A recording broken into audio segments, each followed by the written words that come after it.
The morning Ruth Calloway walked out of her own home for the last time, the sky above the Wyoming high country was the color of old pewter. Not stormy, not dramatic, just flat and indifferent, the way the sky gets in late September, when summer has already forgotten it was ever there. She did not slam the door behind her. She closed it softly. That was what people did not understand about Ruth Calloway. She had never been a woman who slammed things. She had been a school teacher for 31 years in the Silver Creek Valley, and she had learned early that a quiet voice carried further than a raised one. She had learned that the women who screamed were the women who got ignored. The women who said nothing at all, who simply acted, those were the women who changed things. So she closed the door softly. She stood on the porch for exactly 3 seconds. She counted them. She had always counted things. It was a habit from the classroom, a way of giving herself a beat before she spoke, before she moved, before she let the world see what she was thinking. 1, 2, 3. Then she picked up her bag and walked. Behind her in the window of the front parlor, the small, pale face of her grandson Eli pressed against the glass. She knew he was there. She did not turn around to look at him. Not because she did not love him. She loved him more than she had words for. She did not look back because if she saw his face clearly, if she saw his eyes, she would not be able to keep walking. And she had to keep walking. That much she already understood. The bag was not heavy. It did not need to be.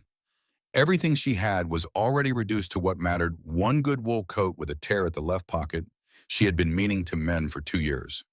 2 dresses, a tinderbox, a small folding knife her husband Earl had given her on their second anniversary, which was 20 years before he died and still felt like last Tuesday. A small leather notebook with a cracked cover, the kind Earl used to record field measurements and rainfall tallies and the names of the varieties of grass that grew in different seasons along the creek bed. She had brought it because it smelled like him. That was the only reason. It smelled like pine pitch and dry ink, and something underneath that she had never been able to name, something that was just Earl. And in the inner pocket of her coat, folded twice and already softening at the crease from how many times she had opened and closed it in the past 3 days, was the deed. The meeting with the county lawyer had taken place in the front room of the Calloway Ranch 3 days after Earl passed. Douglas had arranged it. He was efficient like that, her son. He had his father's bone structure and his mother's organizational mind, and he had put those two things together into a version of a man who was never cruel but was very, very good at getting what he wanted without appearing to want it. The ranch went to Douglas, the fields, the cattle, the equipment in the barn that Earl had tended like a second family. Ruth had understood this was coming. She had not needed the lawyer to read it aloud. She had understood it the moment Earl died, and she watched Douglas's face go through a very specific sequence of expressions. Grief first, then something else, something that arrived too quickly to be anything other than relief. What she had not expected was the deed. The lawyer pulled it from the bottom of a folder as though it were an afterthought. It probably was. Stone Hollow claim, he said, registered in Earl Calloway's name 19 years prior. A parcel of land in the high country northeast of Silver Creek. He paused there in the way lawyers paused when they were preparing to deliver information they found personally embarrassing on behalf of their client. Primarily rock formation, he said. Significant ravine. No documented water source. No record of cultivation. Douglas did not even look up from the papers he was signing. His pen kept moving. Ruth took the deed. She held it in both hands and read every word of it right there in front of the lawyer and her son, while the afternoon light came through the lace curtains and made patterns on the floorboards. She read the boundary descriptions. She read the registration date. She read Earl's full name in the clerk's careful handwriting. Edmund Earl Calloway. Nobody had called him Edmund in 40 years. Douglas set down his pen and folded his hands on the table. He was a careful man, a measured man. He did not say what she knew he was thinking, which was that the deed was worthless, and they both knew. Instead, he said something worse. He said, "Mama, the room at Denver Assisted Living has already been arranged. They have a garden with a covered walkway. They have a piano in the common room. You always loved the piano." Ruth had not played piano in 11 years because of the arthritis in her knuckles. Douglas knew this. She folded the deed and put it in her pocket. She did not say anything about Denver. She did not say anything about the piano. She went to her room and she packed her bag, the small one, the one that fit everything she had decided was worth carrying. She did not pack the good china that had been her mother's. She did not pack the framed portrait of her wedding day. She did not pack the quilt she had spent 3 winters making from scraps of Earl's old shirts. She packed the coat, the dresses, the tinderbox, the knife, the notebook, the deed. In the morning, she walked out. The road into Silver Creek was 4 miles of hard-packed dirt that turned to loose gravel as it dropped down toward the valley floor. Ruth had walked it dozens of times. She had walked it in spring mud and August heat, and once memorably in a late blizzard when she was 34 and needed to reach a student's family whose house was flooding. She had always been a walker. Earl used to say she walked the way other people breathe constantly automatically, like it was the thing keeping her alive. Her left knee had other opinions. The arthritis had settled into it over the past 2 years, in a way that was no longer occasional or polite. It was a resident now, a permanent lodger. It made itself known on cold mornings and at the top of hills and after she had been sitting for too long, and also frequently for no reason at all, just to remind her it was there. She had a way of compensating for it, a slight outward roll of her left foot, a half-second pause at the top of each step. Most people did not notice. It was not a limp exactly. It was more like a hesitation, a comma in the middle of every sentence her body tried to write. She walked the 4 miles in just over an hour. Silver Creek was not a large town. It was the kind of place that had exactly what it needed and nothing more. A church, a blacksmith, a livery, a post office that also served as the telegraph office. And at the center of everything anchoring the main street, like a stone in a current Dunmore's mercantile. Gareth Dunmore had run it for 22 years, and his wife Agnes had run it for 23, which was to say she had started 1 year before he did and had never stopped reminding him of this. The bell above the door rang when Ruth pushed it open, and the smell of the place came at her all at once. Cured meat, sawdust, coffee beans, lamp oil. The particular sweetness of hard candy kept in a glass jar on the counter, which was there for children, and which most adults also wanted, but were too proud to ask for. Ruth had always loved that smell. It was the smell of sufficiency, she thought, of a place that had thought ahead. Gareth was behind this counter entering figures into his ledger, with the focused expression of a man who did not want to be interrupted. He was 50, broad-shouldered, with a gray beard that he kept neater than most people gave him credit for. He was not an unkind man. He was simply a practical one, which was almost the same thing in a place like Silver Creek, and almost the opposite thing everywhere else. He looked up when she approached. His expression went through several things in quick succession. She placed the deed on the counter. He looked at it. He did not pick it up immediately. He finished writing his number in the ledger, capped his pen, and then reached across and turned the document to face him. He read it slowly. His thumb moved along the faded text. "Stone Hollow Claim," he said finally. He pushed his glasses back up the bridge of his nose. He looked at her over the rims. "Ruth," he said, and she could already hear the shape of what was coming in the way he said her name. There was a gentleness in it that was in its own way the most discouraging thing she had encountered all day. "I am sorry for your loss," he said. "Earl was a good man."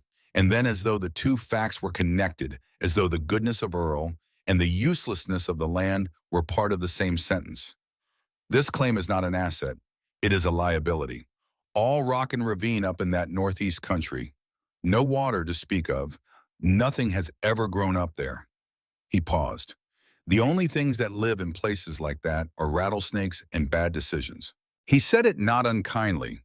He said it like a doctor reads a test result. Plainly, because plainly is kinder than slowly. "I can sell you a stagecoach ticket," he continued. "Denver or east if you prefer. With what you have, you could make it comfortable. A few meals along the way, maybe something left over to help you get settled." Ruth looked at the shelves behind him. Sacks of flour stacked in clean columns, tins of coffee, dried beans in barrels.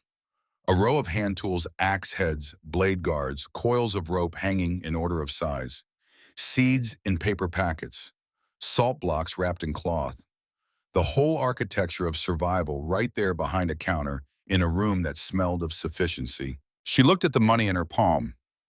$23. She had counted it twice the night before and once again this morning, not because she doubted the amount, but because counting was what she did when she needed to feel in control of something. Across the room, half hidden behind a display of harness leather, Cobb Slade was watching her. Cobb was a trapper by trade and a commentator by vocation. He was 55 and looked 70, leathered and lean, with a jaw that seemed designed primarily for the purpose of holding tobacco and forming judgments. He had never been directly unkind to Ruth.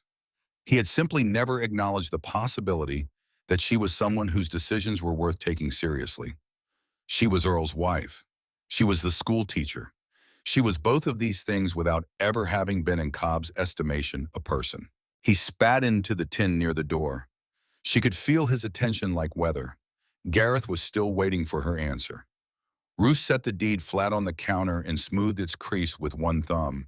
She looked at the shelves again. She looked at the flour. She looked at the axe heads. She had been a school teacher for 31 years. She had taught children to read who had never seen a book before she put one in their hands. She had taught them long division by drawing grids in the dirt with a stick when there was no chalk. She had taught them that a problem was just an answer waiting for the right question. She had taught them over and over in 100 different ways that the thing everyone told you was impossible was usually just the thing nobody had bothered to try yet. She looked at the axe heads. "I will need a good axe," she said. Her voice was quiet. It had always been quiet. It carried anyway. Gareth stared at her. "And a bow saw," she continued. "A 50-pound sack of flour, a block of salt, dried beans as many pounds as the rest will buy. And if you have any carrot seed left in those packets, I will take 2 of those." The silence that followed was the kind that had a specific texture. Not empty, full. Gareth was calculating. She could see his lips moving slightly. Cobb had gone very still near the harness leather. The only sound was the candy jar on the counter and the faint ticking of the clock above the door. Gareth looked at her for a long moment. Then he picked up his pencil and began to write on a piece of brown paper. His handwriting was deliberate, like everything about him. "It will leave you with almost nothing," he said. "I am already there," Ruth said. He looked at her again. She met his eyes and held them, and she did not explain herself, and she did not apologize, and she did not soften it with a smile, which was something women her age were expected to do when they said difficult things, smile to make the difficulty more comfortable for whoever was listening. She had smiled for other people's comfort for 67 years, and she was finished with it now. Not bitterly, just finished. The way you finish a book. You put it down. You do not feel guilty for having read it. You simply understand that it is over. Gareth wrote the total. He turned the paper around so she could see it. She counted the coins out. He counted them back. There was a moment between them, brief and wordless, where something passed that was neither pity nor respect, but perhaps the border between the two, the exact line where one becomes the other. He packed the supplies without speaking. The flour went into a canvas sack, the beans into a smaller one, the tools wrapped in cloth, the carrot seeds in their paper packets tucked into the side of the larger bag. The weight of it all, when he slid it across the counter, was staggering. She did not let that show on her face. Cobb Slade spoke from across the room. He did not move from where he was leaning against the wall. He said it the way he said most things, flat and certain, and not quite loud enough to be directly addressed, but not quite quiet enough to be ignored, a 67-year-old woman dragging a flour sack into rock country in October. He let the sentence end there. The ending was the point. The ending was everything he thought about her. Ruth lifted the canvas sack off the counter. She settled the strap over her shoulder. She felt the weight distribute across her spine, which registered its opinion immediately and with considerable specificity. She picked up the tool bundle in her right hand. She walked past Cobb Slade without looking at him. The doorbell rang when she pushed out into the street. The air hit her face, and it was already sharper than it had been when she arrived. October in the high country did not announce its intentions. It simply proceeded.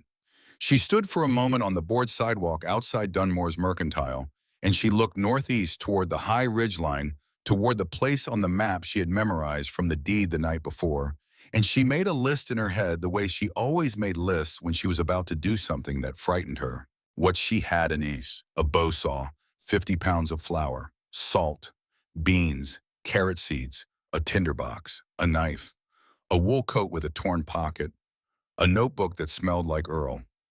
67 years of learning how to get through hard things.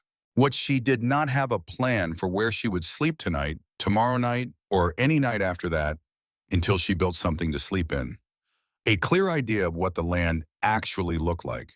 Any experience with construction, any experience with anything that was required of her, now actually accept the part where you decided to do it and then you did it. She had always thought that was the most important part anyway. She started walking. The road north ran alongside the creek for the first 2 miles, then turned away from it and climbed. She had not walked this stretch in years, not since she and Earl had driven it in the wagon when Eli was still an infant, going up to look at some fence Earl needed to mend in the far pasture. She remembered Earl pointing things out as they went, the names of the grasses, the way the rock changed color.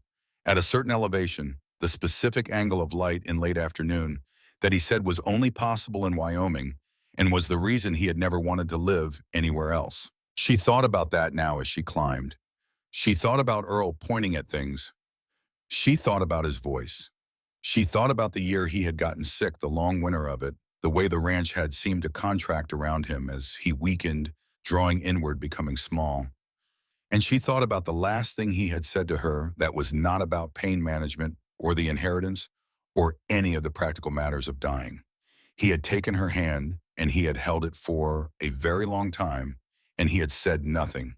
And then he had said, "You are going to be all right, Ruth." She had not believed him at the time. She had thought he was saying it the way people said things at the end, not because they were true, but because they needed to be said. She believed it a little more now, not because she felt certain, but because she was walking and she was still walking, and that was something. The first day covered perhaps 6 miles before her knee told her in terms that did not invite negotiation that she was done for the day. She made camp in the lee of a large boulder where the scrub brush gave some shelter from the wind. She built a small fire, the tinderbox, working on the third strike, which she considered a reasonable result for a woman who had not needed to start a fire from scratch since the kitchen stove broke during the winter of '82. She cooked a thin mash of flour and water over the flames. She ate it without tasting it.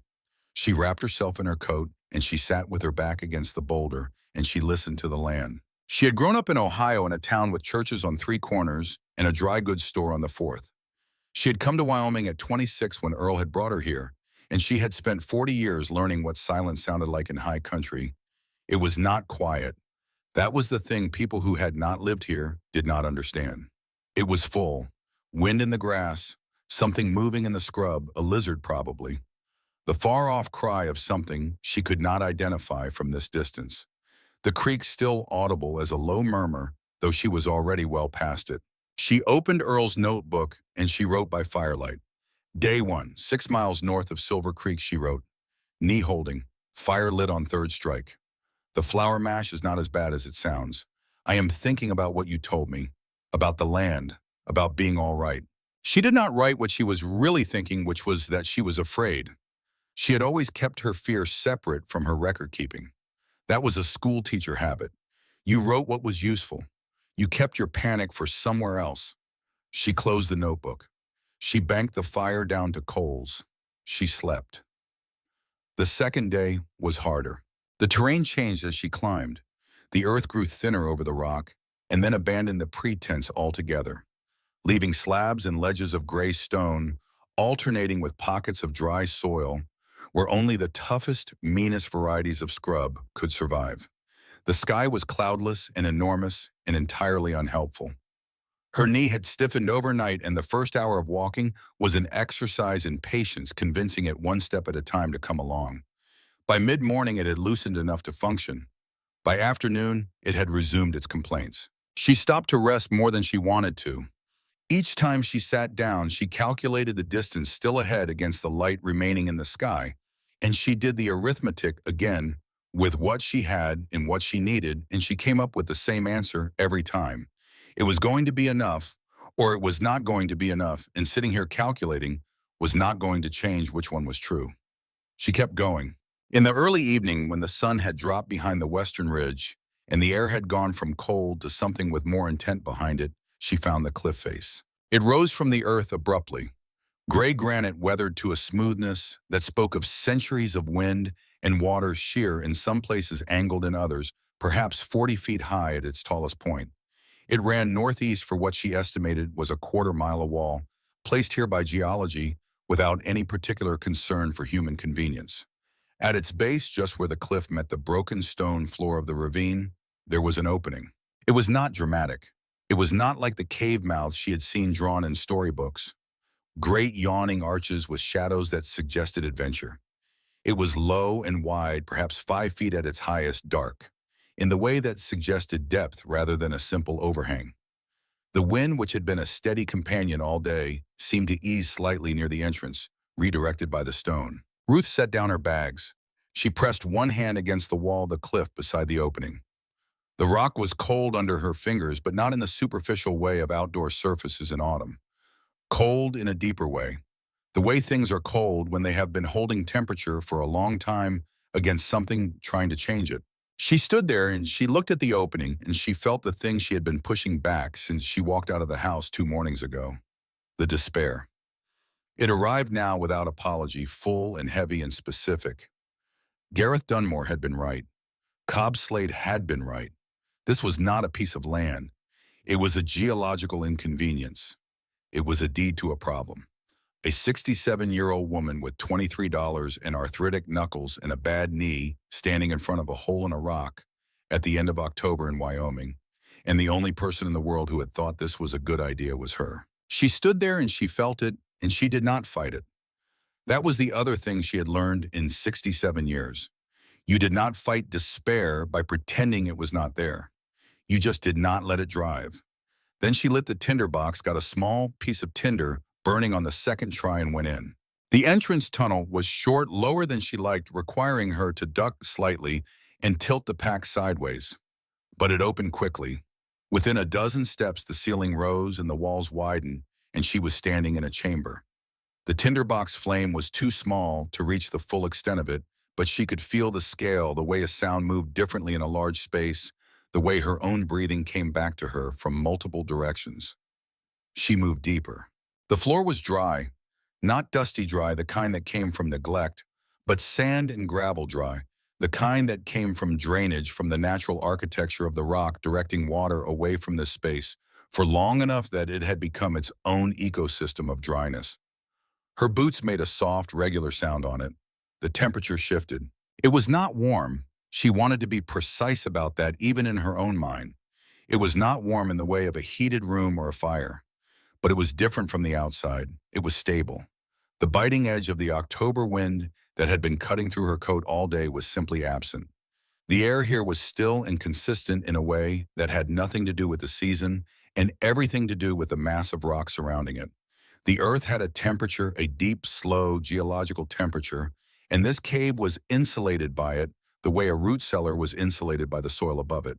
It would not be warm in winter, but it would not be what was outside either. She went further, and then she heard it, a sound so small that she initially placed it as something inside her own body, a heartbeat, maybe a pulse in her ears from the exertion of the day. But it was external, regular, patient.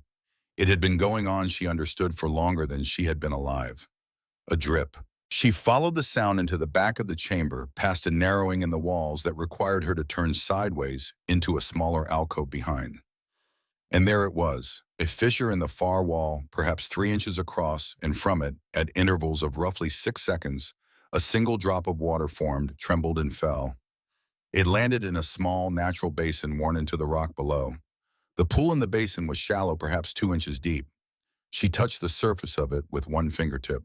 Cold, clear, with no taste but minerals and stone. She pressed her hand flat against the rock wall beside the fissure. It radiated something, not heat in the active sense, but a memory of heat. The slow, accumulated warmth of a summer's worth of sun absorbed into several thousand tons of granite, and now releasing itself at a rate that would keep this interior 10 or 15 degrees above the outside air for months to come. She had read about this. Earl had read about it. He had talked once years ago over supper about how the old cliff dwellings in the canyon country further south had been built the way they were specifically because of this principle. The rock remembers, he had said, and she had thought he was being poetic, and he was, but he was also being correct. She moved the small flame slowly along the surface of the wall, examining it the way she always examined things she did not yet understand without deciding in advance what she expected to find. She was looking because looking was what you did. The teacher in her had never been able to pass a surface without reading it. The marks were at shoulder height, not deep, not carved with a chisel or a proper tool, but scratched with something narrow. A nail perhaps, or the point of a knife, worked carefully into the grain of the granite. The letters were small and deliberate, the handwriting of a man who had spent decades recording rainfall totals and fence measurements, and who had never in his life written anything carelessly. She brought the flame closer. I knew you would find it. The rock remembers. So do I.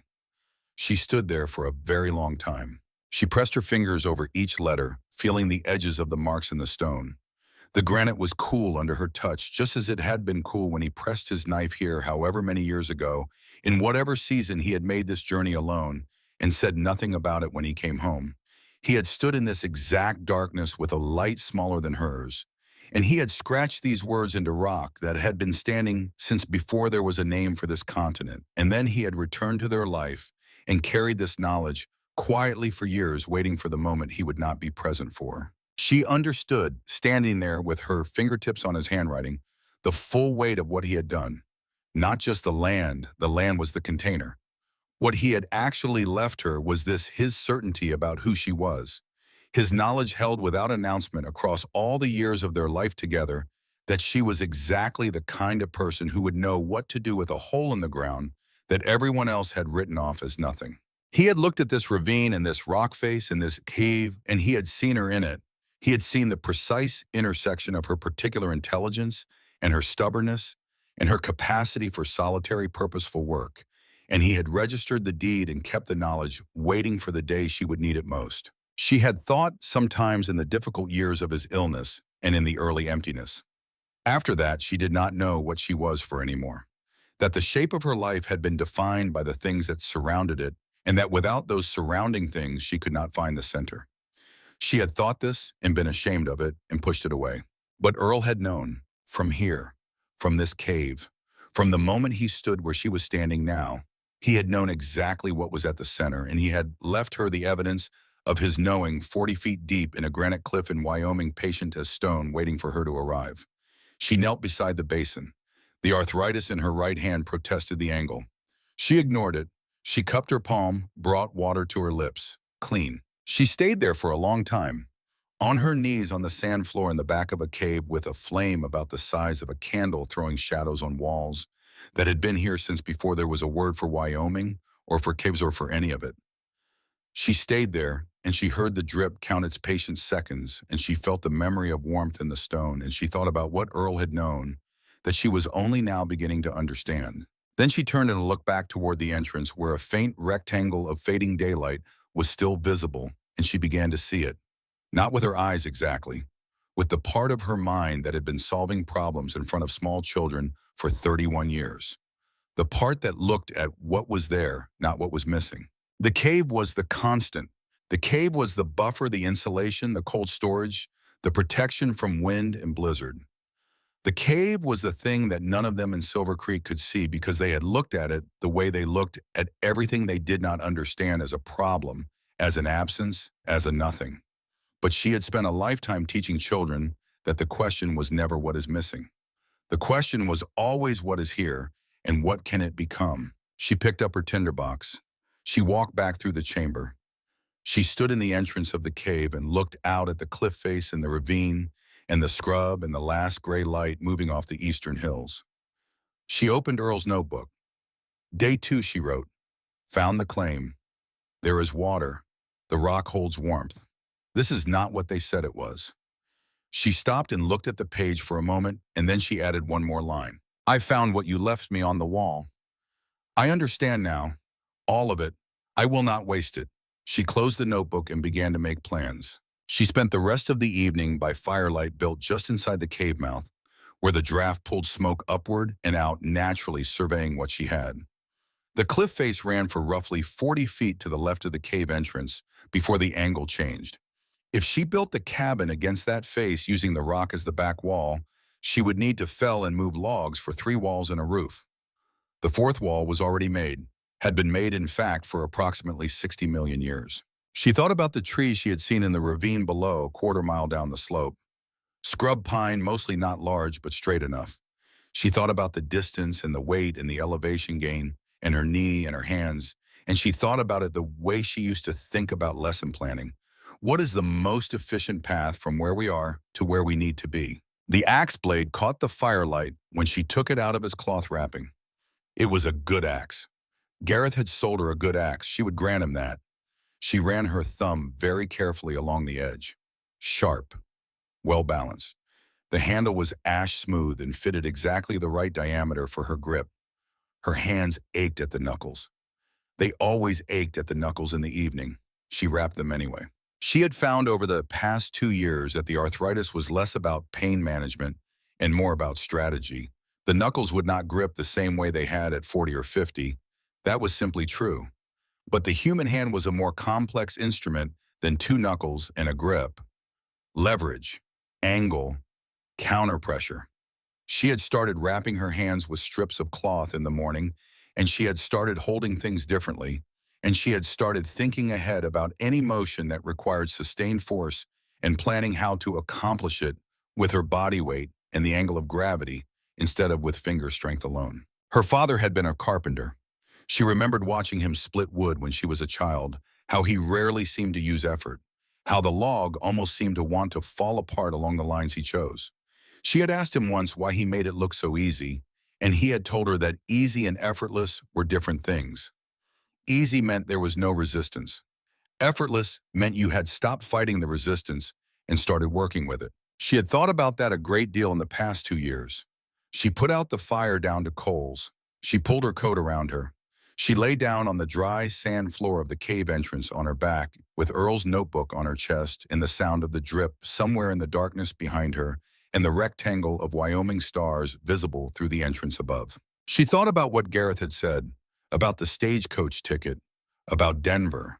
She thought about the common room piano she could not play anymore and the covered walkway and what it would mean to spend the rest of her life having decisions made for her by people who meant well.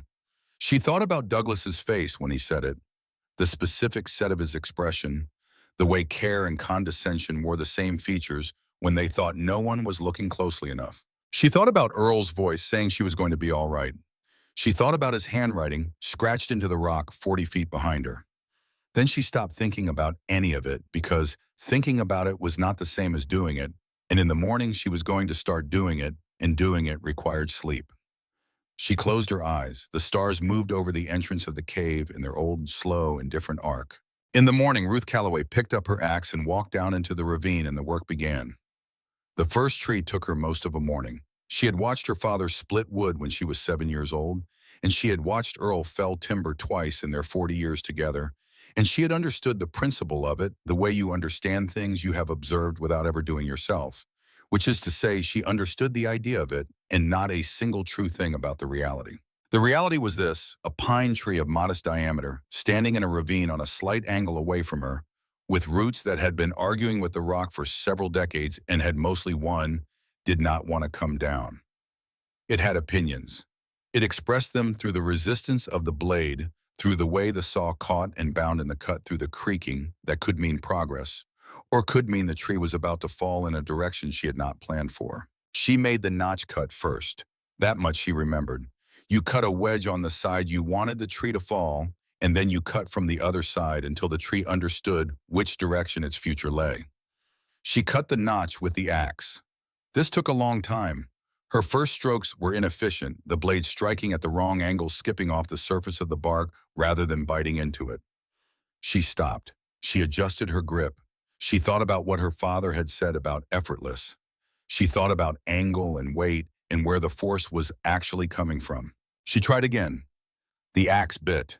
There was a satisfaction in that sound that was nothing like what she would have expected. She had thought it would be mechanical functional. It was not.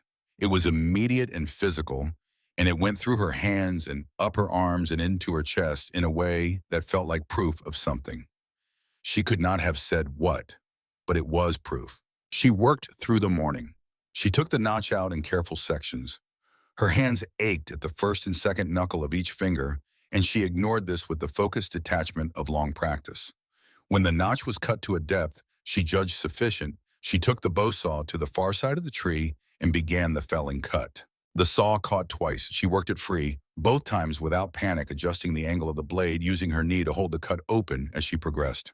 She had learned in the first 30 seconds of using the saw that she could not muscle it through a cut the way a younger or stronger person might. She had to let the teeth do their work. She had to move the blade at the pace it wanted to move and not the pace she wanted it to move. This was slower. It was also the only way that worked. When the tree finally went, it went fast. There was a crack like a rifle shot, then a long groaning as the wood fibers gave way along the line of the cut, and then it was falling slowly and then all at once, and it hit the ground with a crash that sent a colony of small birds exploding from the scrub nearby. Ruth stood back.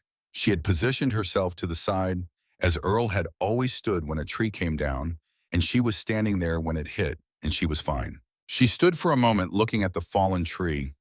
Then she opened Earl's notebook, which she carried in her coat pocket now at all times, and she made a mark. 1. She needed at least 30 logs to frame the cabin walls and many more for the roof. She had estimated this the night before by pacing out the foundation site and calculating the courses of timber she would need. The math was straightforward. The execution was not. But she had taught children that the distance between a math problem and its answer was always the same distance, regardless of how large the numbers were. You simply had to keep moving through the steps. She limbed the tree with the axe, stripping its branches with short, controlled strokes. Then she began the problem of moving it. She could not lift it. She had known this before she tried, but she tried once just to be certain, and the log did not move, and her back registered its position on the matter in clear and unmistakable terms. She set it down and she stood and she thought. She thought about leverage, about the way a crowbar worked, not by adding force but by relocating it. She looked at the slope of the ravine. The cave and the building site were uphill from where she was standing, which meant every log she moved would need to go up. But the ravine floor was not even. It had natural channels and gradients. If she could move the log laterally first to a place where the slope ran in her favor, she could roll it rather than drag it. She cut 2 smaller branches into lengths of about 18 inches. She placed them parallel to each other under the near end of the log, perpendicular to its length. Rollers. She had read about this once in a book about the construction of ancient monuments, a book she had used in her classroom to teach the concept that ingenuity was older than machinery. She had read about it and she had explained it to children, and she had never imagined she would be doing it herself in a Wyoming ravine at 67. She put her full weight against the butt end of the log. It moved. Not far, 6 inches. But it moved and it rolled over the first set of branch segments, and she moved quickly to slide them ahead, and it moved again. And she understood then, in her body rather than just her mind, that this was going to work. It was going to be slow, and it was going to exhaust her, and it was going to take considerably longer than she wanted, but it was going to work. She moved the first log to the building site before noon. She ate a small meal of flour and water paste cooked over the fire sitting on the log she had moved, and she looked up at the cliff face and the cave entrance and the angle of the sun, and she made her calculations for the afternoon. Then she went back down into the ravine, and she felled a second tree. The days found their shape. She rose before full light when the cave was at its coldest, and the outside world was a particular shade of gray that she began to think of as working light. She cooked her morning flour paste. She checked the basin in the back of the cave where the drip had continued its patient work, filling the shallow pool overnight. She drank from it. She wrapped her hands. Then she worked. The felling became more efficient as the days passed. Not fast. Efficiency was not speed. It was the elimination of wasted motion, and she worked at eliminating wasted motion with the same methodical attention she had applied to everything in her life that mattered. She learned the particular resistance of pine at different thicknesses and how to adjust her stroke angle accordingly.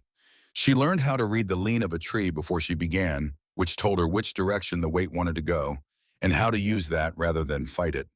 She learned that her hands hurt less in the afternoon than in the morning, and so she saved the finest cutting work for later in the day. She learned to rest before she needed to. This was the hardest lesson. She had always pushed through tiredness, had considered the capacity to ignore fatigue, a kind of virtue, and Earl had always said she ran herself down unnecessarily. But running herself down out here was not a matter of being tired for a few days. Running herself down out here was a category of error with serious consequences. So she learned to sit down before her legs insisted on it. She learned to drink water before her throat was dry. She learned the particular sensation distinct from normal tiredness of her knee beginning to swell, and she learned to stop when she felt it and not 1 minute after. By the end of the first week, 12 logs lay near the cave entrance, stripped and ready. She had also gathered the stones for the foundation flat pieces of the local granite that she levered from the earth with a long branch and dragged on a makeshift sled she had built from smaller logs and strips of bark.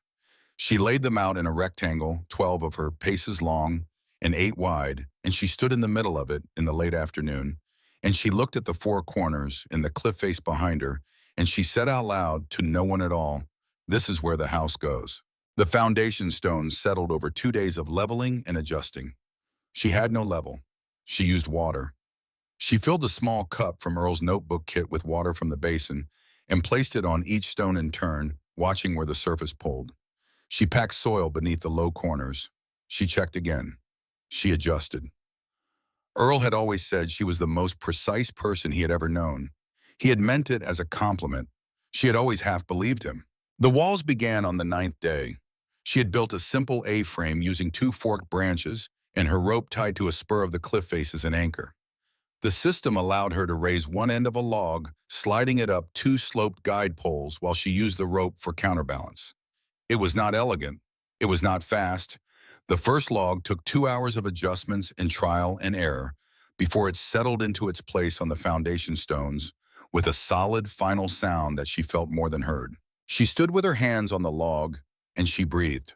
One course. The walls rose in courses over the following days. She notched each log at the corners. Crude notches cut with the axe. Nothing like the clean joinery of a proper carpenter, but functional.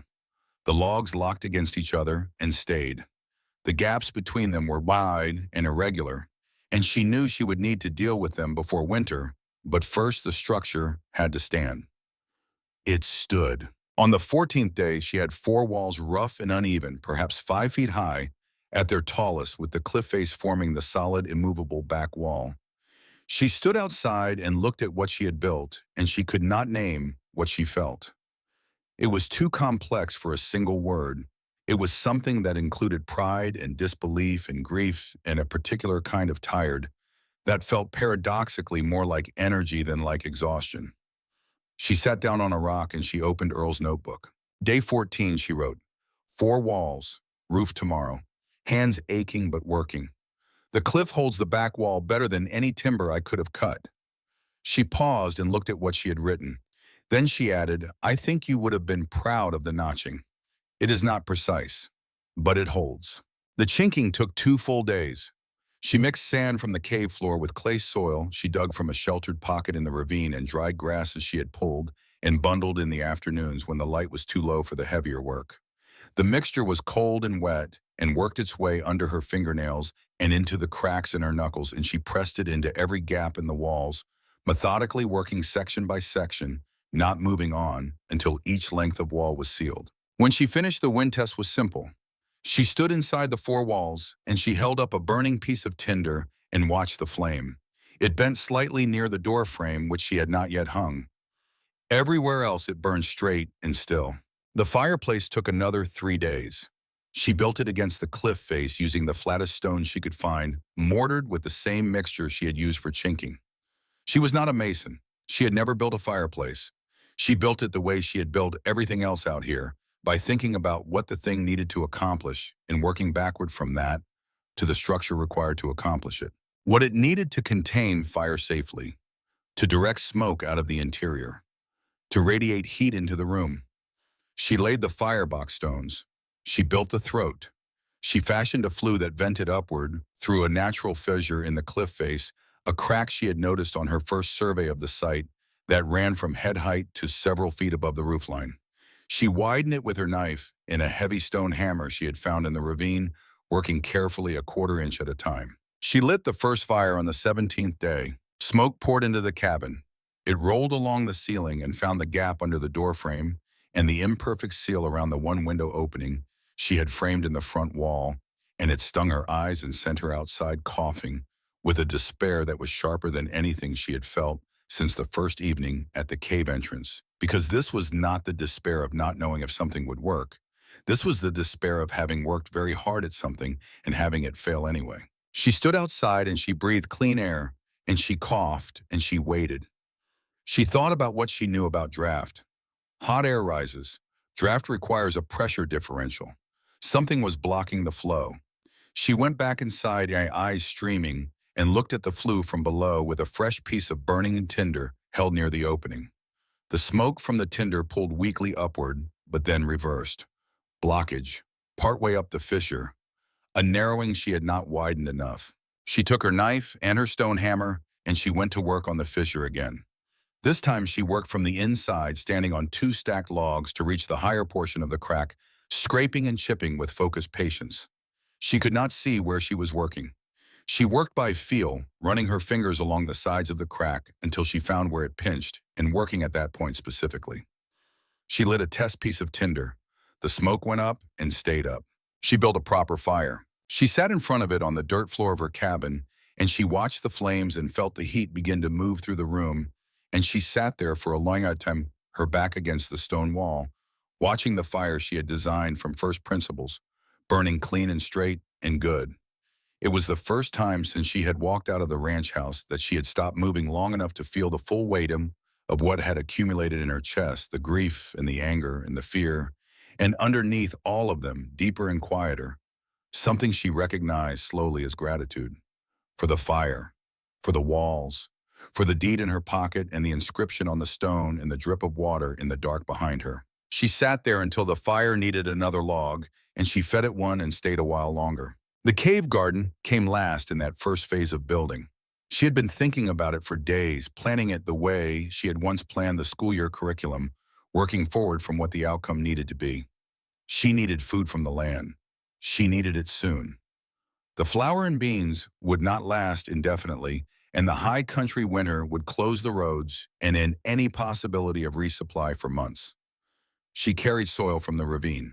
Trip after trip, using a cloth bundle she had fashioned from her spare dress, knotted at the corners to hold as much as she could manage without tipping the weight onto her bad knee.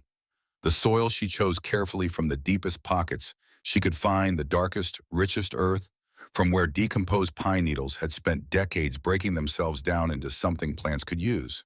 She was not a farmer.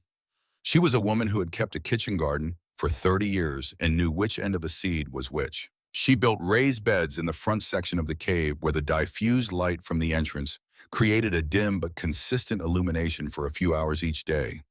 She mixed the ravine soil with the fine, dry sand of the cave floor in proportions she calculated by feel. She planted the carrot seeds in shallow furrows, pressing them in with her thumb at intervals. She planted the winter lettuce, which she had managed to buy, as a small paper packet of seed from Gareth's shelf in a separate bed. Then she watered both beds with a cup of water from the basin, and she looked at the dark soil, and she felt the particular gambler's feeling of a bet placed. She did not know if it would work. No one had ever tried to grow vegetables in a Wyoming cave in the winter. That was not, she had decided, an argument against trying. The first month settled into its rhythm, and the rhythm held. But the flour was almost gone. The beans were down to less than half a sack. The work of building had burned through her supplies faster than she had planned, and the carrot seeds would not be ready for weeks, and the lettuce was showing its first pale shoots, but was not yet food in any meaningful quantity. She had stretched everything as far as it would go, and she had come to the end of the stretching. She needed livestock, she needed salt. She needed to go back to Silver Creek. She took inventory the night before she left. $4 and some coins, which was what remained after the tools and supplies from her first visit.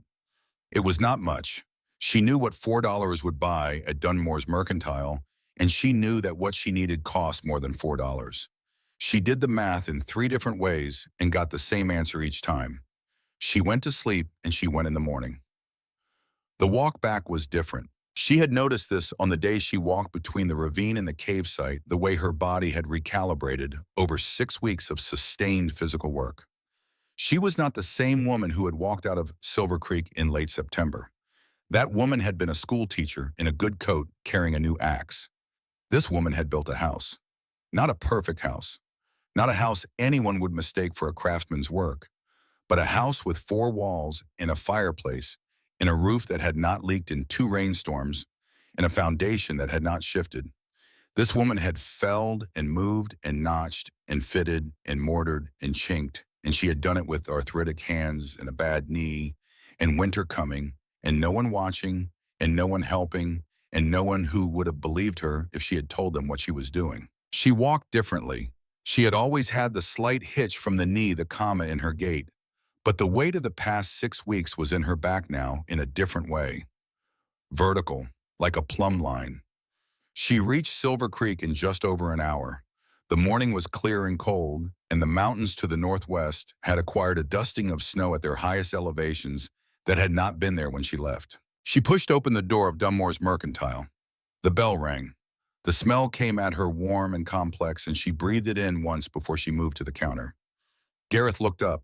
His expression went through its sequence again, but it was a different sequence this time. The pity was still there, but something else had joined it. Something that was trying to look like neutral curiosity, but was actually, she thought, closer to wondering if he had been wrong. She had not said 2 words yet. She let him look. She set her list on the counter. He picked it up and read it. His eyebrows moved. 4 laying hens, she said, and a breeding pair of sheep if you have them. He looked at her over his glasses. 25 more pounds of salt. He set the paper down. Ruth, he said. She waited. I need to tell you something, he said. He looked at the paper, he looked at her. His jaw worked once as though he was deciding whether to continue. She had seen this expression on the faces of parents who came to talk to her about their children's failures and were not sure how honest to be. She waited him out. She was very good at waiting people out. 31 years of classroom experience. Your son came in here, Gareth said, 10 days after you left. She did not move. She did not change her expression. She was a school teacher. She had a face for receiving information she had not asked for. He wanted me to let him know, Gareth said carefully, if you came back for more supplies. He said you might need assistance with your arrangements. He said he was concerned. Ruth looked at the counter between them. She thought about the word concerned. She thought about Douglas saying it and meaning it, and the way meaning something and doing the right thing about it were entirely different matters that got confused with each other constantly by people who meant well and were doing the wrong thing anyway. She thought about the room in Denver with the piano and the covered walkway. She thought about her name on that deed. Gareth was still looking at her. He had told her. She registered that. He had not had to tell her. He could have sold her the hens and the sheep and sent a message to Douglas, and she would never have known. He had told her because he was not, when it came down to it, a man who could live comfortably with the other choice. She pushed her $4 across the counter. I know what $4 buys, she said, and I know what I need costs more than that. But I am asking you to sell it to me anyway, and I am asking you to trust that I will square the account in the spring. He looked at the $4. He looked at her. She did not add anything to what she had said. She did not explain or justify or soften it. The request stood on its own. It was either a reasonable request from someone who had demonstrated something worth trusting, or it was not. She could not make that decision for him. He took the $4. He wrote the balance in his ledger under her name, Calloway R., in his careful handwriting, and he began to assemble what she had asked for. Cobb Slade was in the corner again. He was near the harness leather in what she had come to think of as his habitual position, occupying space without quite participating in it. He watched Gareth count out the money and write the ledger entry. Going to put livestock in that hole in the ground, Cobb said. He was not talking to her directly. He was talking to the room or to himself in the way he always talked. That there is money for a good coffin, he said. Ruth turned and looked at him directly. She held his gaze for a measured moment, and then she turned back to the counter without a word, because the only argument worth having with Cobb Slade was the one conducted entirely in the language of results, and those results were still being made. Gareth had the chicken crate ready. 4 hens, brown and indignant, peering out between the slats. He was leading the sheep from the back. A ewe and a ram, small and hardy, the kind of sheep that survived in high country because they had stopped expecting things to be easy. The ewe moved slowly. Her abdomen had a weight to it. Ruth looked at the ewe carefully. She touched the animal's side. The ewe flicked her ears but did not pull away. Ruth ran her hand along the flank with the careful assessment of a woman who had kept enough animals over the years to know what she was feeling. She looked at Gareth. He met her eyes and said nothing and looked slightly away. She looked back at the ewe. Pregnant, well along, nobody had told her. She felt a surge of something she chose not to examine too closely in this room with these people watching. She filed it away for later, for the walk home, for the cave where she could sit with the drip and the warm rock and think about what it meant. She paid what she could pay. Gareth noted the rest in the ledger. The transaction closed in the particular silence of mutual understanding. She led her animals out of Silver Creek. The return journey took most of the day. The sheep had opinions about pace. The chickens had opinions about everything. Ruth negotiated with both patiently, the way she had always negotiated with unwilling participants. In learning which was to say, she acknowledged their objections, and she kept moving anyway. She got them home before dark. She guided the sheep through the cabin door and into the cave. The ewe stepped through the entrance and stopped.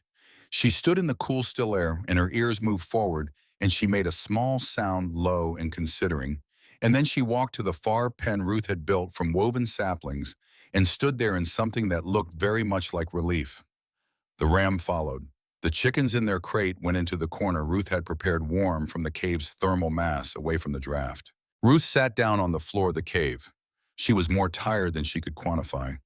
The kind of tired that went past the body and into something deeper, the reserves underneath the reserves. She had spent it all today, and she would have to build it back overnight, because tomorrow there was more to do. But she sat there for a moment, and she looked at her animals in their places, and her pale garden beds, in the steady drip of water in the back alcove, and she pressed her hand flat against the cool wall of the cave, and she felt the memory of Earl's inscription somewhere in the rock behind her, present in the stone at every point. She opened Earl's notebook. "The ewe is pregnant," she wrote. "No one told me. I think perhaps everything out here is trying to tell me something. I think perhaps the message is that I have been planning for one kind of abundance, and there is another kind coming that I did not plan for." She looked at what she had written. She added, "I will take it." She put out the lantern. She lay down on her blanket near the fire, which she had stoked to a steady warmth that would hold most of the night. Outside, the wind had begun to pick up in the hours since she returned. It moved across the cliff face and around the corners of the cabin in long, searching gusts. But inside the fire held its own. And deeper in the cave, past the sleeping animals and the pale shoots in the garden beds, the water dripped its 6-second rhythm into the stone basin, as it had been doing since before Ruth Calloway was born, and would be doing long after all of this was over. She slept. October ended, and November arrived without ceremony, the way seasons changed in high country, not with a clear line, but with an accumulation of evidence. The mornings became something more serious than cold. The water in the small basin near the cave entrance froze overnight, and she had to break it in the morning. The light change became thinner, more angular, spending less time above the ridge. The scrub brush lost the last of its color and went to gray-brown, which was a shade that seemed designed specifically to communicate the word endure. Ruth's days shrank into their winter form. Less building now, more maintenance, more firewood, which she had been cutting and stacking in the covered alcove beside the cabin door since early October, and which she now watched with a mathematician's eye, calculating rate of consumption against quantity remaining, against the number of weeks a Wyoming winter could realistically be expected to last. The calculation came out fine, just fine. She turned the garden beds regularly, working the soil between the pale carrot shoots and the lettuce that was progressing with the slow determination of something that had decided to live against reasonable advice. She watered them from the basin, one careful cup each morning and evening. She watched them. She noted changes in Earl's notebook with the precision of someone who understood that she was doing something that had not been done before and that the record of it mattered. Day 38, she wrote one evening, first full lettuce leaf. The color is not what it should be, pale green, almost yellow, not enough light, but it is real. It is food in the making. The sheep were calm. The ewe's belly was heavy now. The pregnancy clearly advanced. Ruth checked her every morning and evening, running her hands along the animal's sides, feeling the movement of the lamb inside with a steady, attentive concentration. She had helped with animal birth before twice on the ranch, once in the schoolyard of all places when a neighbor's goat had gotten loose and chosen that specific moment to deliver. She was not afraid of it. She was only aware of what it would mean if something went wrong. The evenings had developed their own texture. She had found that speaking aloud helped her think, and since there was no one to hear her, she had begun narrating small decisions to the cave and gradually to Earl. Not in the manner of someone who had lost their grip on reality, in the manner of someone who had always talked through problems with her partner and was continuing the practice by the only means available. She would tell him about the lettuce.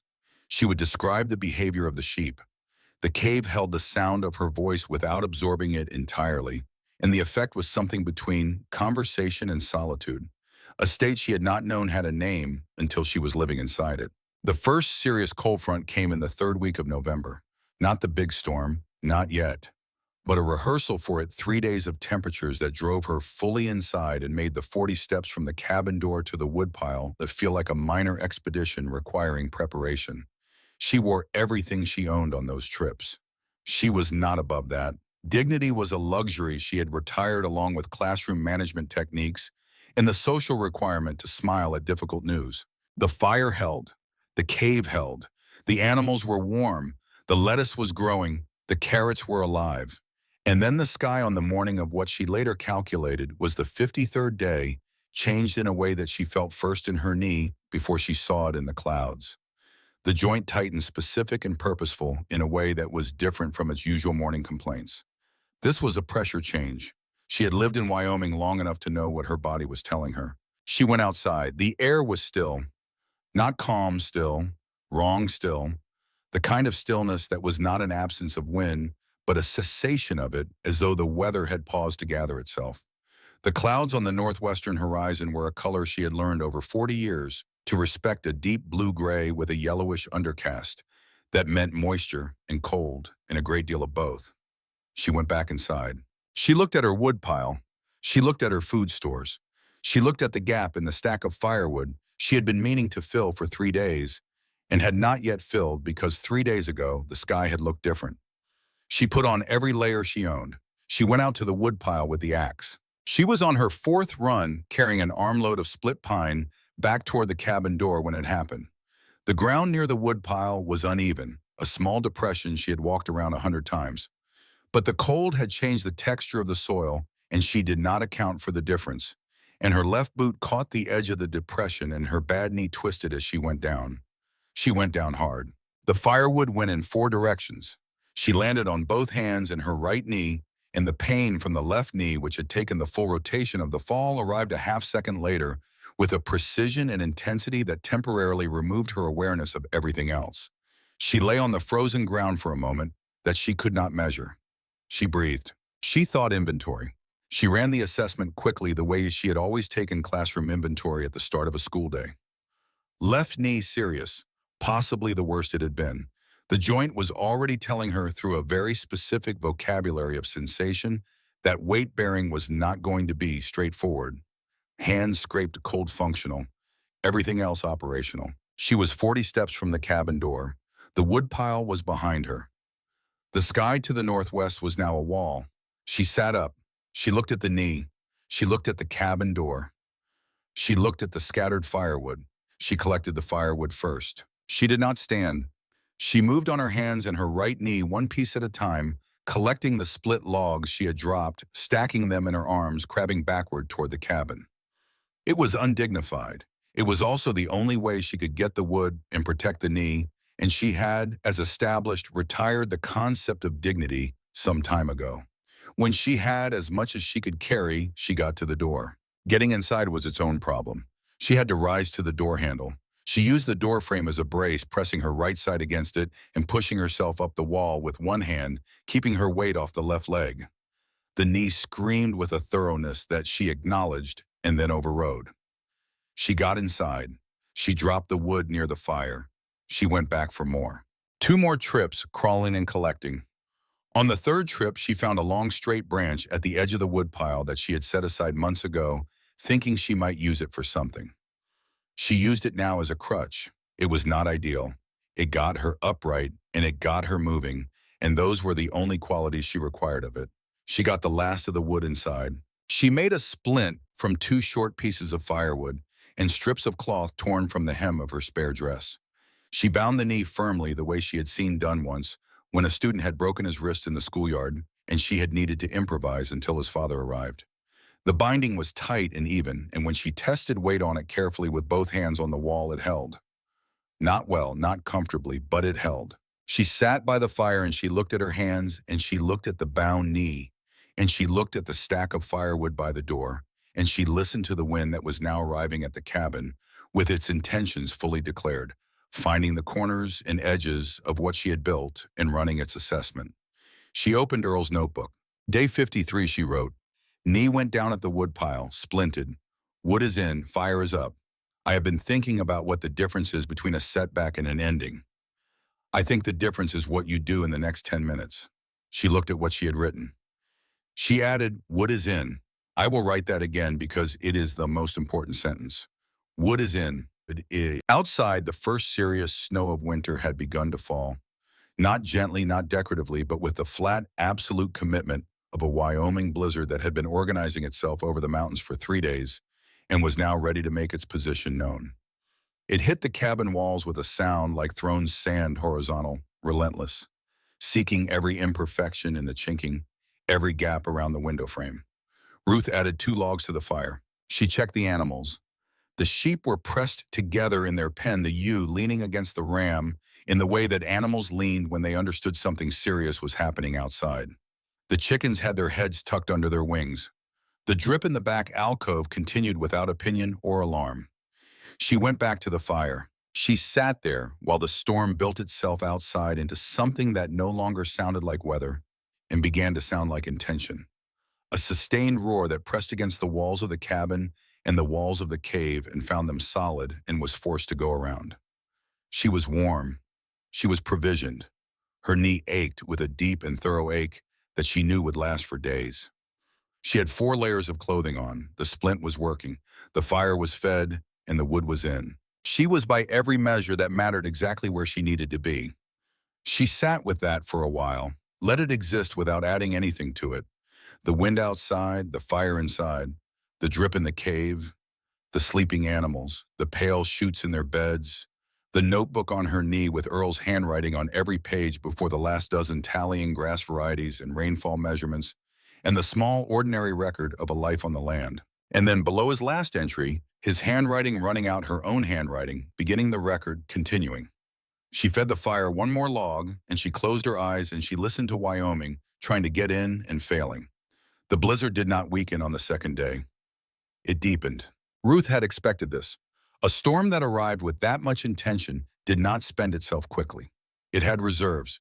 It was the kind of weather that Wyoming produced perhaps once every several years, the kind that older ranchers talked about, the way soldiers talked about certain battles, not with drama, but with a specific quietness, a respect for what something could do when it decided to do it completely. She had slept in intervals, waking to feed the fire, checking the animals in the cave by lantern light, returning to her blanket with the methodical calm of someone who had accepted the terms of the situation and was simply executing within them. The knee was worse in the night. The cold was in it now, past the splint, and the binding deep in the joint itself, a grinding ache that was present whether she moved or held still. She dealt with it the way she dealt with most things that could not be fixed immediately, which was to note it, accommodate it, and continue. By mid-morning of the second day, the single small window she had built into the front wall of the cabin was completely covered. The snow had piled against the outer walls to a height she could not see, but could infer from the changed quality of sound inside the way the storm's roar had acquired a muffled, surrounding quality, as though the cabin were not being battered, but buried. The insulation effect was real. The fire needed less fuel to hold temperature than it had the night before. The world outside was sealing her in, and in doing so was making her warmer. She was cooking her midday meal, a thin soup of beans with a small piece of the salted meat she had been rationing carefully when she heard it. She went still. The ladle in her hand stopped moving. She listened. The storm was a constant presence, a roar that had become ambient, that she had stopped consciously hearing, the way you stopped hearing a river after you had camped beside it for long enough. But underneath the roar against the heavy plank door, there was something rhythmic, something that was not wind. Wind was continuous and variable. This was intermittent, deliberate, spaced. Someone was knocking. Her first response was not relief. It was something colder and more precise. She was a woman alone in a structure that no one in Silver Creek believed was still standing. The only people who knew where she was were Gareth Dunmore, who had the balance of her account in his ledger, and Douglas, who had reasons of his own for knowing her location. Neither of those facts made the knocking feel safe. She set the ladle down without sound. She crossed to the fireplace, and she took the iron poker from its hook, the one she had traded a pair of her carrot seeds for from a passing freighter in October before the roads closed. It was heavy and well-balanced, and she held it with the grip she had developed for the axe, not tight, not loose, settled in the palm.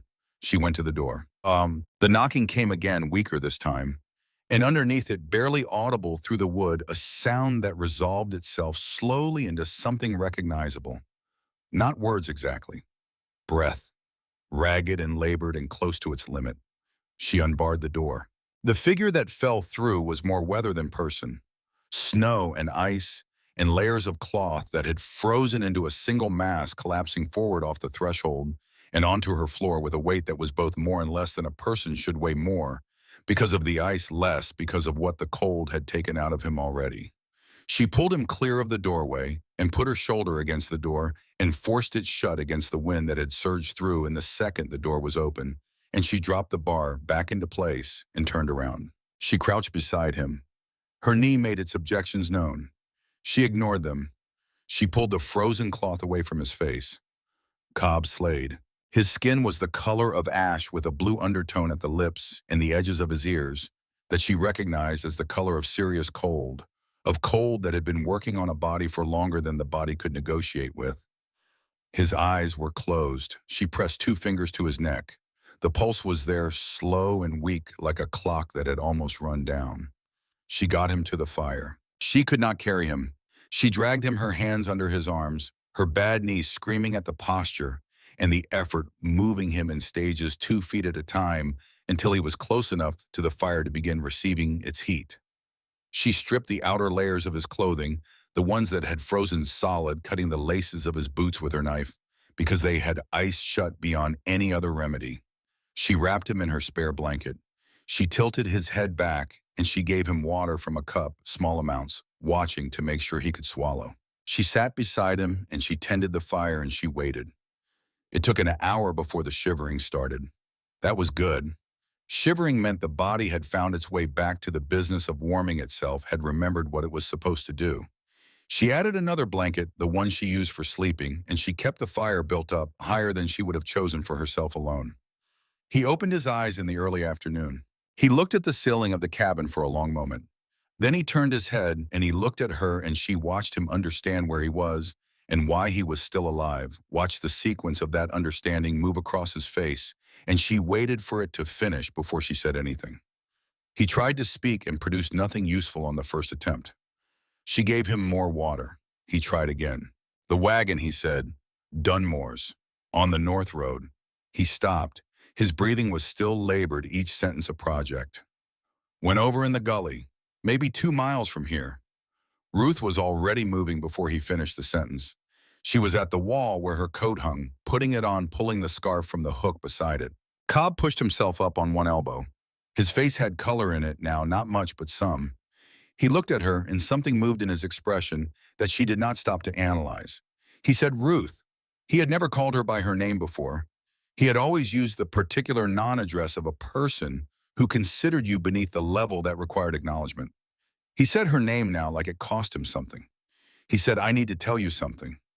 She was wrapping her hands. She looked at him. He worked his jaw once. His eyes went to the fire and then came back to her. He said, "Douglas Calloway came to see me before the snows. He said he wanted to know if you left the claim, if you gave up on it. He said he was concerned about his mother being alone up here. He said he would make it worth my while if I kept an eye on things and reported back." Ruth finished wrapping her left hand. She started on her right. "He said I came up 4 times after you left town. I watched from the ridge. The first time I expected to find nothing or worse. She paused in her rapping.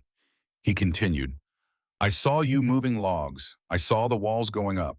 I saw the smoke from your chimney. He looked at his hands.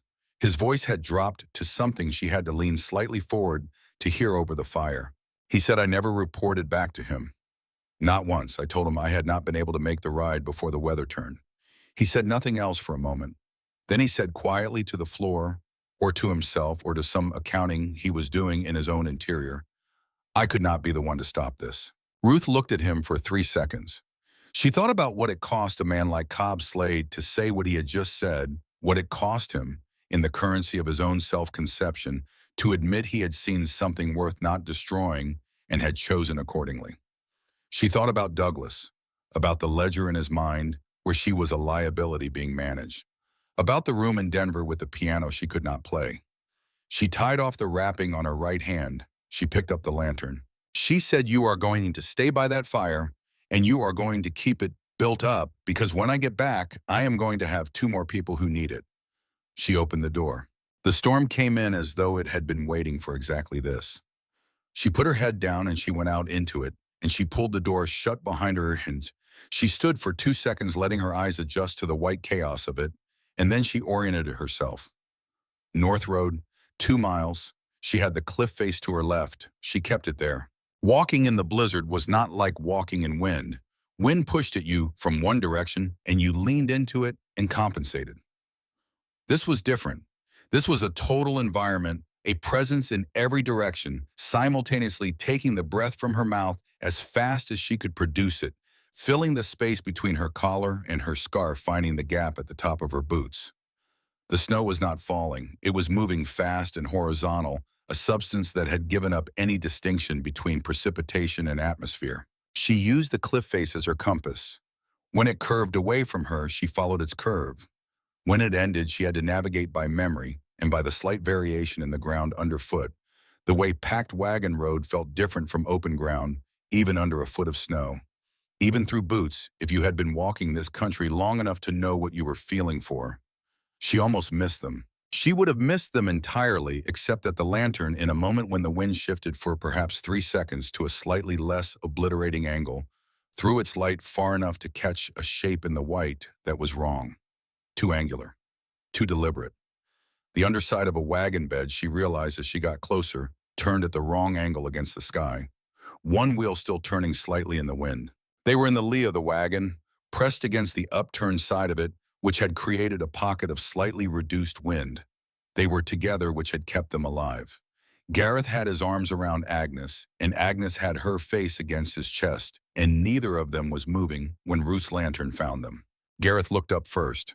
His face did what faces did when the incomprehensible presented itself to a mind that had been narrowed to its most basic functions by cold and fear. It could not process what it was seeing. He blinked. He looked at the lantern.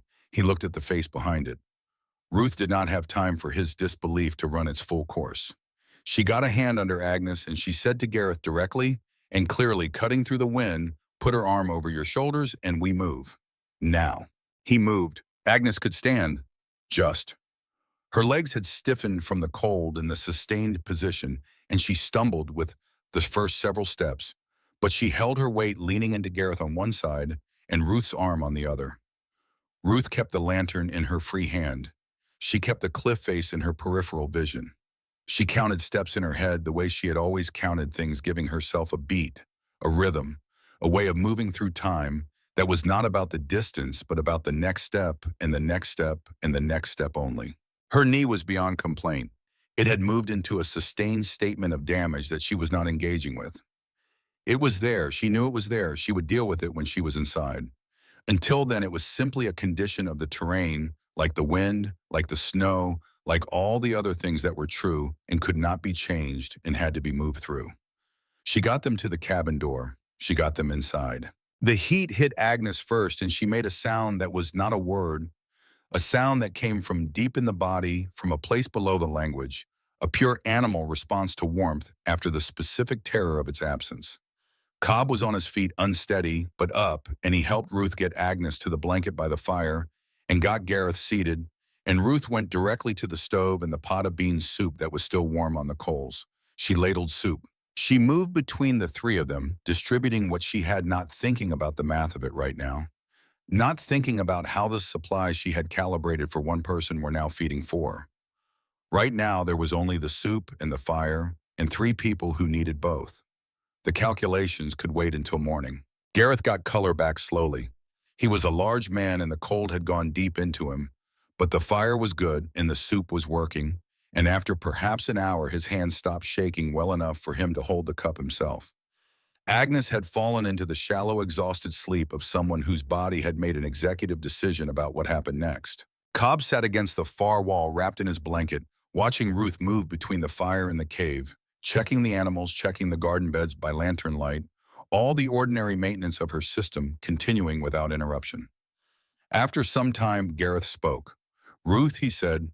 She was at the cave entrance, the lantern making long shadows on the walls. She turned. He said, "May I?" She stepped back from the entrance and he got up and he followed her in.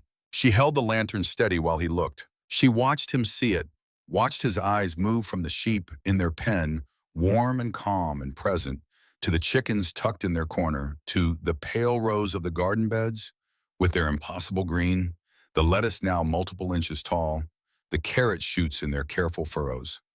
She watched him see the basin in the back, the slow, steady drape of water into it, the level of the pool steady and sufficient. She watched him see the organized system of it, the supply stores stacked with precision, the tools hung in their places, the order of it all, the intentional considered working order of something that someone had thought all the way through. He stood there for a long time. She had expected something specific from this moment, she realized. She had expected a feeling of victory, of the particular satisfaction of being seen clearly by someone who had seen you wrong. She had expected that it would feel like something she had been owed. It did not feel like that. It felt quieter. It felt like watching someone understand something that was simply true, the way students sometimes understood something in the middle of a lesson, not with drama, but with a shift in the quality of their attention. A stillness that meant the fact had landed. Gareth turned to her. He had been a big man all his life, and the cave made him look less large, not diminished exactly, but scaled.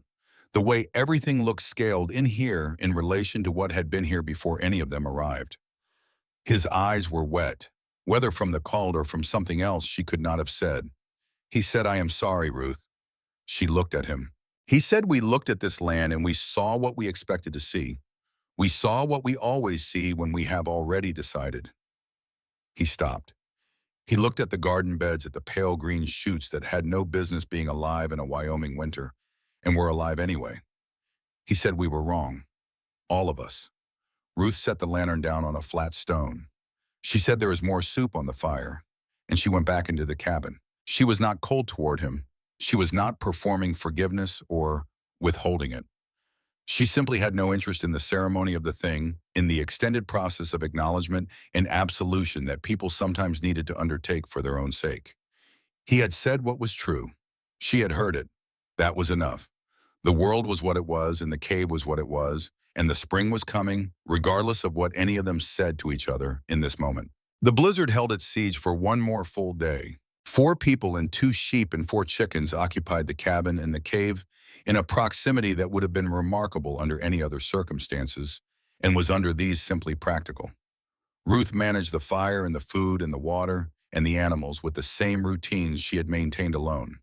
Cobb, once he had his strength back, cut and stacked wood without being asked.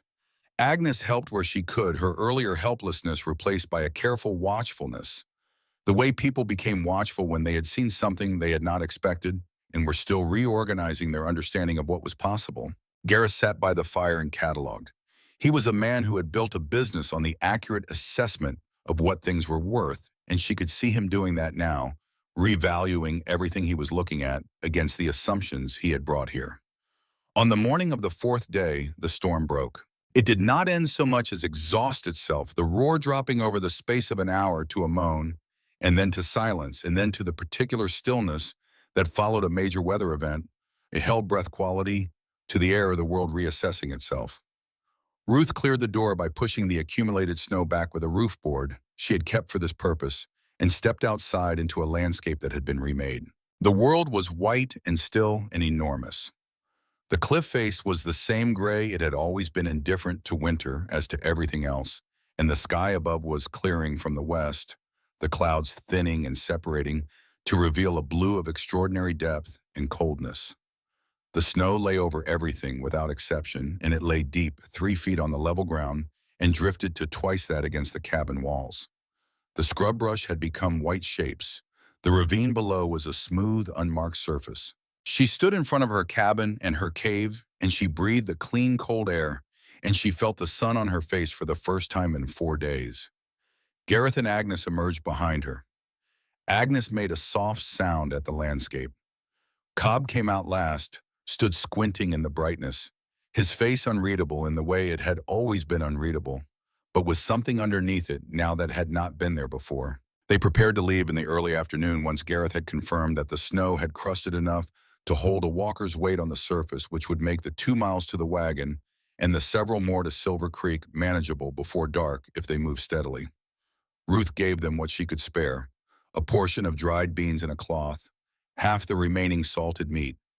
She wrapped Agnes's feet in extra strips of cloth from her hem. Gareth pressed something into her hand when he shook it. She looked down. A gold coin, not a small denomination. He said, "This is not charity." He said, "This covers what is owed in the ledger, and then some. Think of the rest as advance payment and what you will produce come spring, because I intend to come back to discuss that properly." She closed her hand around the coin. He was telling her two things at once. The debt was cleared, and he was coming back as someone who intended to do business with her as an equal. She watched the three of them walk away across the white until the distance and the brightness took them, and they became small shapes and then disappeared over the ridge, and she was alone again, and the silence settled around her as it had always settled, complete and familiar in her own. She went inside. She added a log to the fire, and she sat down and she opened Earl's notebook and she wrote "Blizzard broken. 4 days, 3 guests, all alive. Knee needs rest. Food stores reduced but sufficient. The cave held. She held the pen above the page for a moment. She wrote, "Gareth said we were wrong. I did not tell him that being wrong is not the worst thing. The worst thing is deciding not to look." She closed the notebook. She did not think yet about what Cobb had told her about Douglas. She had put it in the ordered storage of her mind, where she kept things that needed to be thought about later, not because she was avoiding them, but because there was an order to things, and the order required her to be strong first. She would think about Douglas when the knee had rested and the food stores were recalculated. She thought about him a week later when he arrived. She heard them from inside the cabin, the sound of boots on packed snow, and the specific rhythm of more than one person moving together with purpose. She was tending the fire when the knock came formal and deliberate. She opened the door. Douglas was there.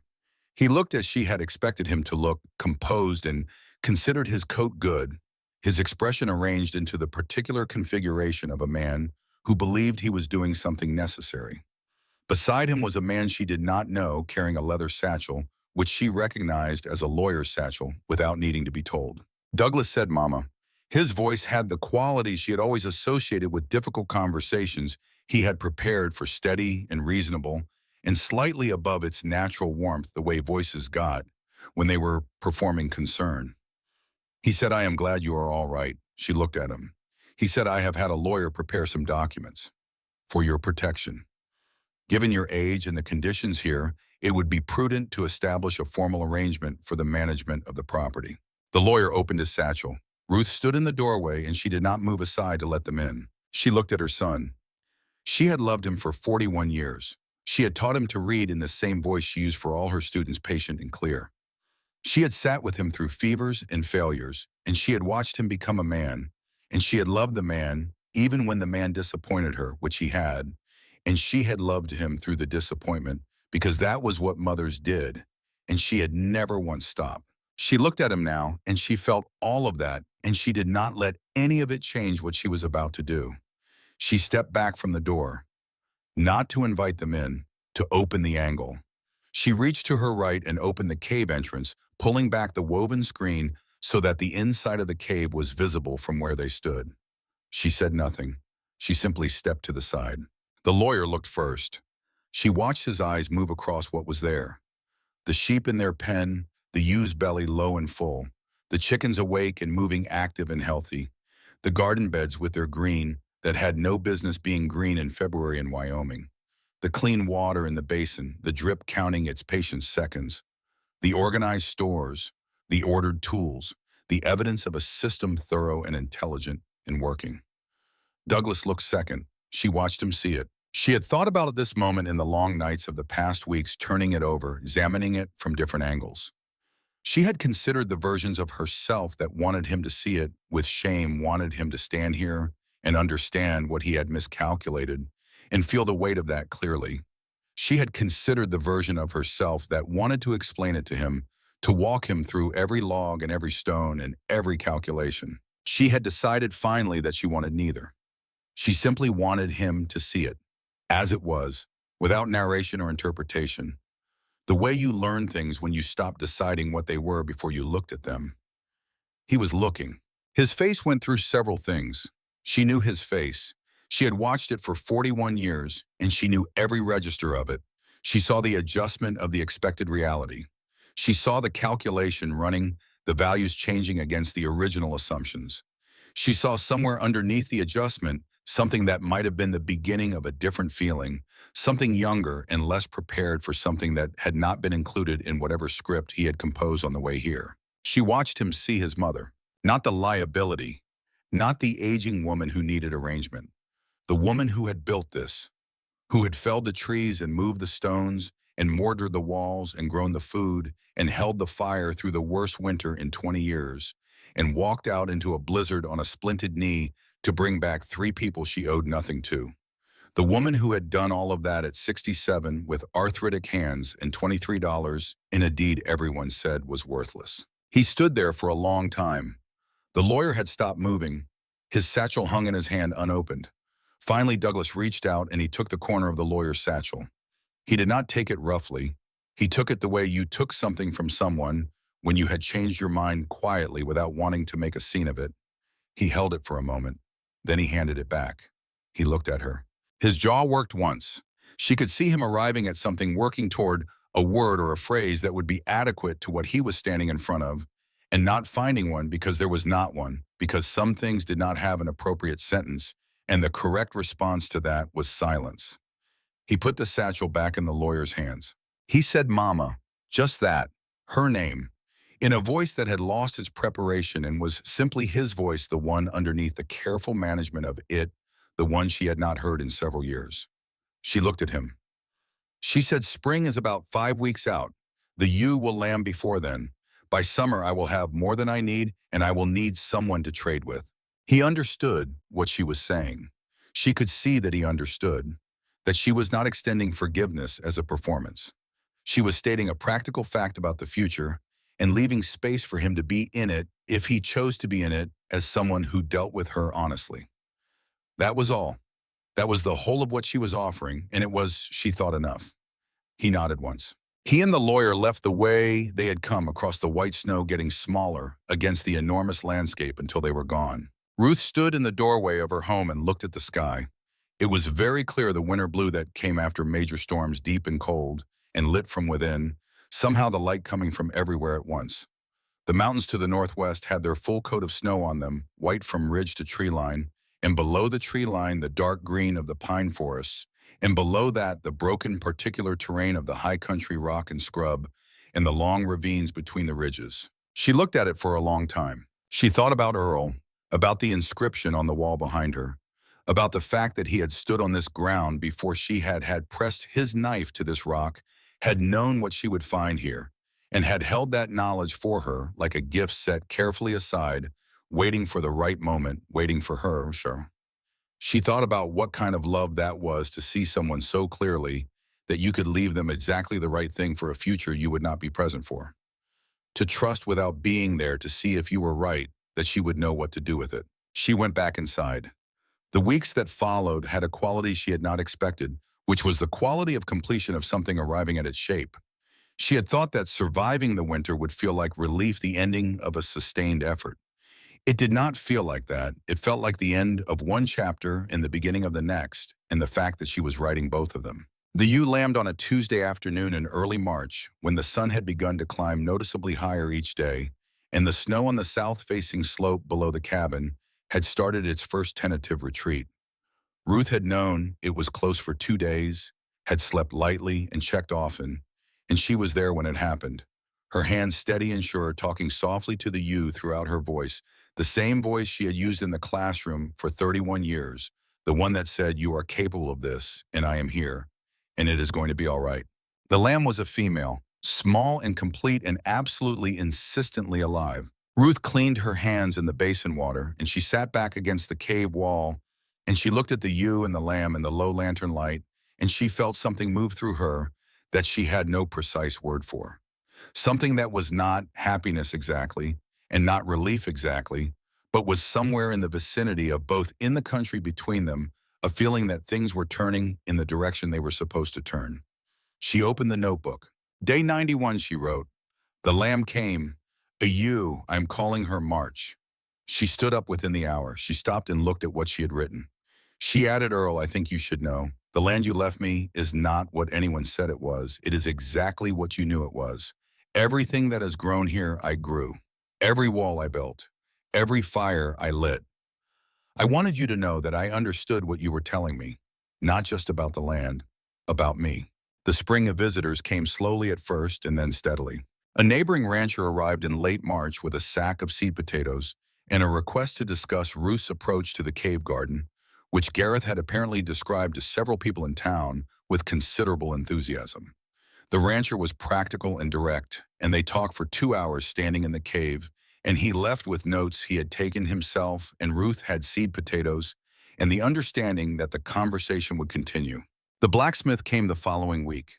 He had heard about the door hinges and arrived with a set of proper iron hinges already made and a question about the thermal properties of the cave floor. He installed the hinges while they talked. He did not charge her for them. She gave him dried beans and 2 eggs, and they both seemed to understand that the transaction was correct. Gareth came himself in early April. He brought Agnes and a wagon of supplies against the remainder of the account, and he brought a proposal Dunmore's Mercantile would purchase eggs and whatever vegetable surplus Ruth produced in the coming season at a fair price paid in goods or coin at her preference. Ruth considered this for the length of time it deserved, which was a moment and not more. She said yes. The word went through Silver Creek the way words went through small communities, changing shape as it traveled, but keeping its essential truth. The woman at Stone Hollow, the one who had gone up there in October with an axe and a flour sack, the one who had built something in a cave that nobody had thought was worth anything, the one who had walked out into the worst blizzard in 20 years to pull 3 people out of the snow, the one who had been right about all of it. People did not come to pity her. They came the way people came to someone whose judgment had been proven by the hardest possible test with curiosity and a kind of respect that was specific and earned. They came to trade. They came to ask questions. They came sometimes just to stand in the cave for a few minutes and feel the temperature and hear the drip and understand in their bodies rather than just their minds how this worked and what it meant that someone had seen it when no one else had. Ruth answered their questions. She showed them what she had built and how. She did not inflate it, and she did not minimize it. She was a school teacher. She had spent her life making knowledge available to people who needed it, and she had no instinct to hoard it. The potatoes went into the ground in mid-April. In the south-facing bed she had spent the winter enriching with soil from the cave. She planted them on a morning that still had frost in it, but had the smell of something loosening underneath the smell of earth, remembering what it was for. She knelt in the dirt with her hands in the soil, the arthritis, a presence as always but a manageable one, accommodated and worked with, and she planted each piece of potato with the attention she gave to everything out here. She stood up afterwards, slowly using the fence post for leverage, and she brushed the soil from her hands, and she looked at the bed, and then she looked up at the cliff face. The granite was warming in the morning sun, the long day's warmth beginning its accumulation. By afternoon, it would be radiating that heat back into the cave, into the garden, into the space she had built against it. She looked at the place on the wall where Earl had made his mark visible from here. If you knew where to look, Not the letters themselves, but the shape of the place where the letters were a slight darkness at the right height along the face of the rock. She thought about the next phase. The root cellar. She wanted to dig deeper into the cave floor where the temperature was most consistent. The cold smoker she had been planning since December, a natural fissure on the east side of the cliff that would serve perfectly if she widened it correctly and fitted a chamber to it. The greenhouse possibility, a structure with its back wall against the heat-storing rock, its glass front facing south that could extend the growing season by 2 months on each end. The work was not finished. The work would never be finished. That was not a discouraging thought. It was, she had discovered over the course of this winter, the most sustaining thought available. That there was always a next phase, that completion was not the point. That what she had built was not a destination, but a foundation, and what you did with a foundation was build on it.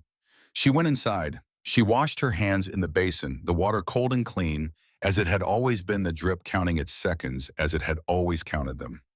She dried her hands on the cloth beside the basin. She fed the animals their morning ration. She checked the garden beds, the lettuce now full and harvestable, the carrots coming along, the planted potatoes invisible, but present, doing their quiet work beneath the soil. She sat down by the fire with Earl's notebook. She opened it to the last page she had written on. She read it back, the record of 93 days. The counts and the temperatures and the plant notes and the things she had said to him, the conversations she had conducted with someone who was not there and who she had felt every day in this cave in some way that did not require explanation or defense actually present.